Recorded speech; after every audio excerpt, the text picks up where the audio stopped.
कभी सोचा है कि समाज असल में है क्या? ये कैसे काम करता है? वो कौन सी अनदेखी चीजें हैं जो हम सबको एक दूसरे से जोड़कर रखती हैं? चलिए आज इसी पहेली के टुकड़ों को एक एक करके जोड़ते हैं। तो सबसे पहले सबसे बुनियादी सवाल, आखिर वो क्या चीज़ है जो समाज को एक साथ बांधे रखती है? चाहे वो एक छोटा सा परिवार हो, दोस्तों का ग्रुप हो या फिर पूरा का पूरा देश, कोई तो गोंद है ना जो इन सबको जोड़ता है। इस सवाल का जवाब हमें मिलता है हमारे सामाजिक जीवन की सबसे छोटी लेकिन सबसे मजबूत नींव में, और वो है समूहों और समुदाय जिनसे हमारी रोज की जिंदगी बनती है। अच्छा, एक बात सोचिए। मान लीजिए आप किसी बस स्टॉप पर खड़े हैं। वहां और भी बहुत से लोग हैं, पर क्या वो एक सामाजिक समूह है? नहीं, वो सिर्फ एक भीड़ है। समूह वो तब बनता है जब उन लोगों में आपसी जान पहचान हो, बातचीत हो और सबसे जरूरी एक हम भावना हो, एक अपनेपन का एहसास। तो किसी भी सामाजिक समूह की असली पहचान है वो हम भावना। ये वही फीलिंग है जो परिवार या दोस्तों के साथ महसूस होती है। आप सब सिर्फ अलग अलग इंसान नहीं हैं, बल्कि एक टीम है, एक इकाई है।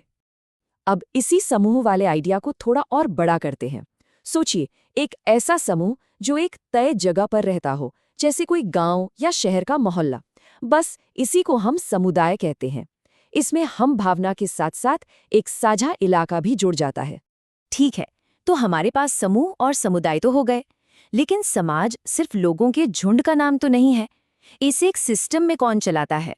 यहीं पर तस्वीर में आते हैं संघ और संस्थाएं। देखिए, संघ वो ग्रुप्स होते हैं जिन्हें हम अपनी मर्जी से किसी खास मकसद के लिए बनाते हैं। जैसे क्रिकेट खेलने के लिए कोई क्रिकेट क्लब ज्वाइन करता है, या अपने अधिकारों के लिए मजदूर एक यूनियन बनाते हैं। ये हमारी अपनी चॉइस है। और अगर संघ समाज के खिलाड़ी हैं, तो संस्थाएं समझ लीजिए खेल के नियम। ये वो तौर तरीके, वो सिस्टम है जो समाज ने बनाए हैं ताकि सब कुछ ढंग से चले। जैसे शादी एक संस्था है, या फिर देश का कानून।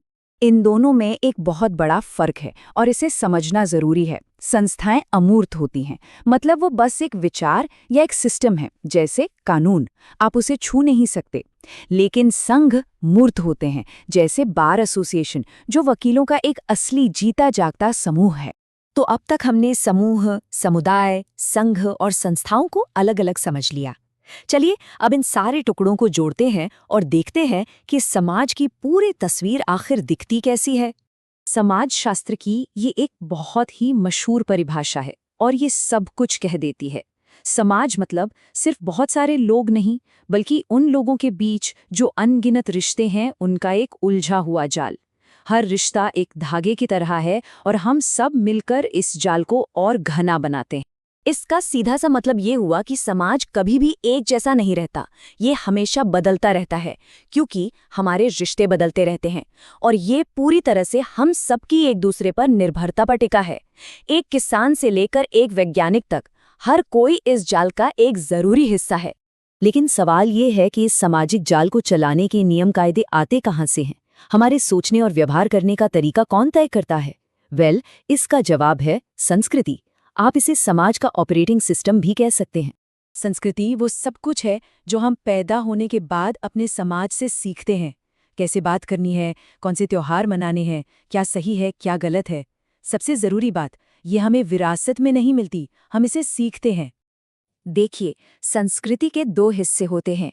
एक जिसे हम देख सकते हैं, छू सकते हैं, जैसे कि हमारे घर, हमारे कपड़े, हमारी टेक्नोलॉजी। और दूसरा जिसे सिर्फ महसूस किया जा सकता है, जैसे हमारी भाषा, हमारे विश्वास, हमारे मूल्य। और मजे की बात यह है कि हमारे ये विचार ही हमारी बनाई हुई चीजों को शक्ल देते हैं। तो संस्कृति एक नदी की तरह है जो कभी रुकती नहीं। हम इसे अपने बड़ों से सीखते हैं, समाज के साथ मिलकर इसे जीते हैं और फिर इसे अपनी अगली पीढ़ी को सौंप देते हैं। और हाँ, हर पीढ़ी इसमें कुछ न कुछ नया जोड़ती जाती है, इसीलिए ये हमेशा बदलती रहती है। चलिए, तो हमने समाज की पूरी बनावट को परत दर परत समझा। अब एक बार जल्दी से उन सबसे जरूरी पॉइंट्स पर नजर डाल लेते हैं जो इस पूरी कहानी का निचोड़ है।